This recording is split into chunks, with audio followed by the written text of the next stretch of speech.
reka mbabwire ibanga ry'iyo myaka ibiri ikintu Feliki yifuzaga kuri Pawulo.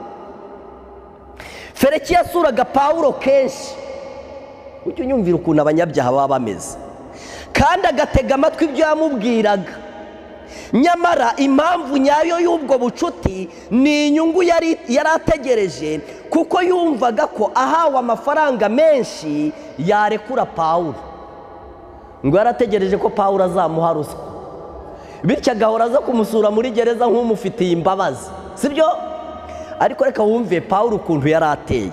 Nyamara intumwa Pawulo yari afite kamere itunganye ku buryo atashoboraga gutanga ruswa kugira ngo arekurwe. Ariko wakubwira abakristo bayitanga uko bangana, ngo yari afite kamere igenjeje ite? Ku buryo atashoboraga gutanga ruswa. Abantu bayitanze bangana iki?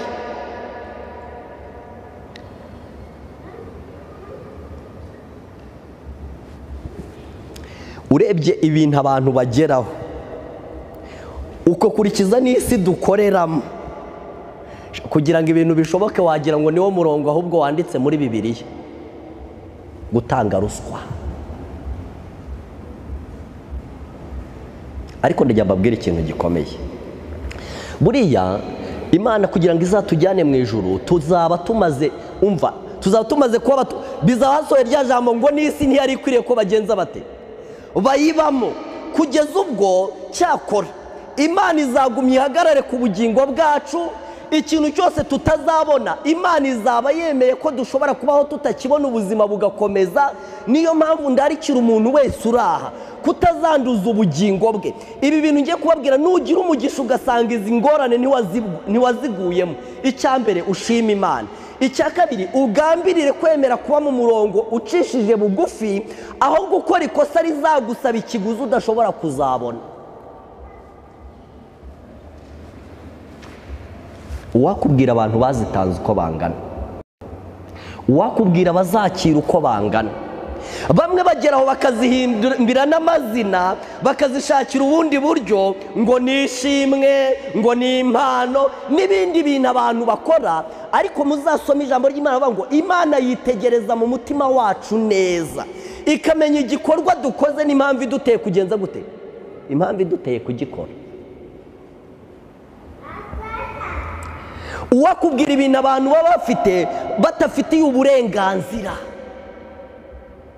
Hari umudamu umwe nzi neza, yigeze agira gutya maze agura perime.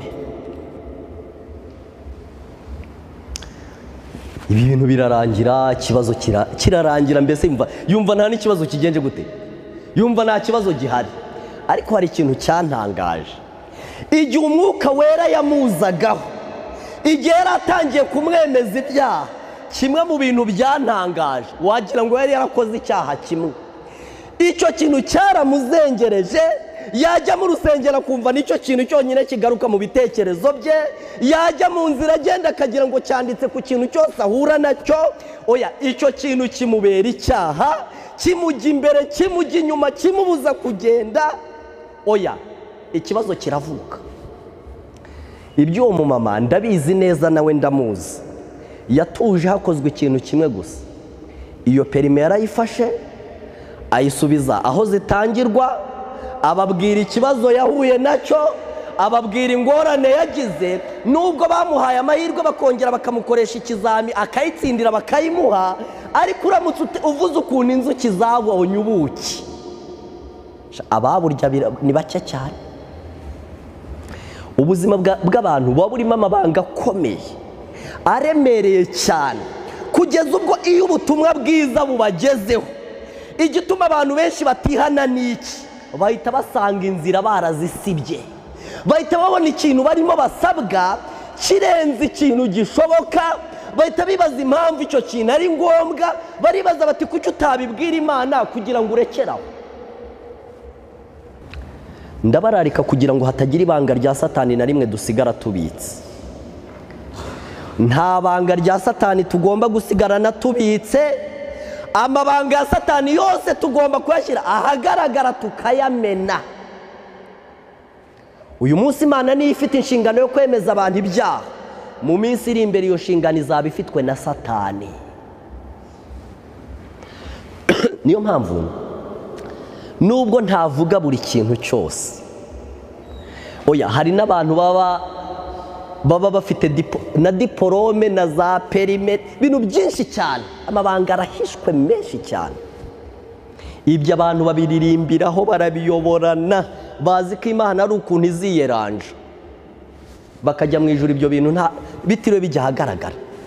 Icyaha cyose niba cyarakozwe hagomba kugaragara nuko cyihanwe, kandi icyaha cyose cyakorewe umuntu, icyaha cyose cyabaye igikorwa, kwihanwa kwako kigira n'umuntu cyihanirwaho. Niyo mpamvu icyo kintu tugomba kugitinya cyane. Hari umugabo wundi nzi yakoze ibyaha byo kwica abantu nk'uko n'abandi babikoze muri jenoside.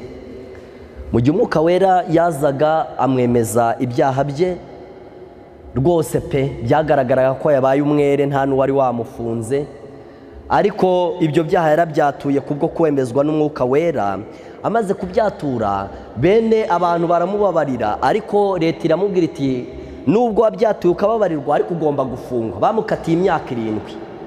Iyo myaka 7 yose yarayifunzwe arayirangiza, yaranayirangije, ubu yarasohotse. Ariko ndajya ngo mwumve iki uburemere bwo kwatura icyaha.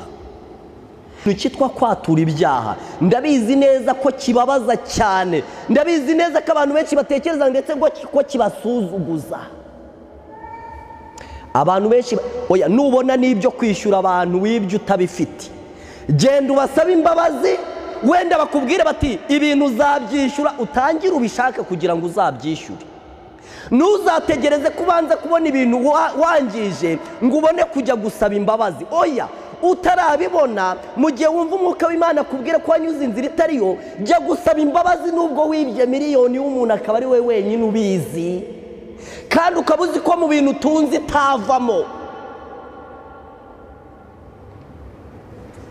Genda usaba imbabazi. Kandi naho yanditse mu gitabo cyitwa Kugana Yesu ngo igihe abantu bari kwatura ibyango, icyaha cyose kigomba kuvugwa mu izina ryacyo, kikerurwa, uburemere bwacyo ukabuvuga, ku buryo icyaha ukishyiraho cyose ku mutwe wawe. Hari abantu bajya batura ibyaha ariko bakazagera igihe umutima wabo ukabasaba kongera kubyatura, ukababwira ko batabyatuye nk'uko bikwiriye.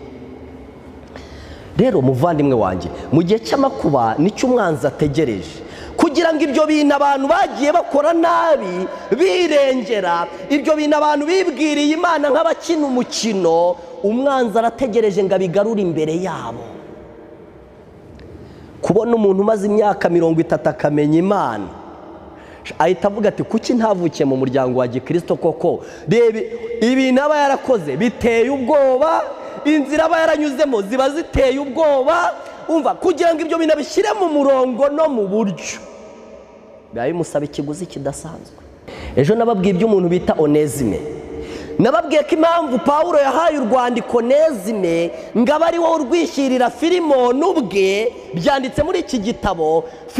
Pawulo ntaruha undi muntu ngo arushyire Filimoni, kandi urwo rwandiko rwari ruhagije gusobanura ibibazo bya Filimoni, bya Onesime. Ariko ushobora kwibaza impamvu Filimoni ariwe agomba kurwitwarira. Elina White yaranditse ngo Onesime yagomba kujya gusaba imbabazi Filimoni no kumenya icyo Filimoni amutegeka ku bintu yamukoreye.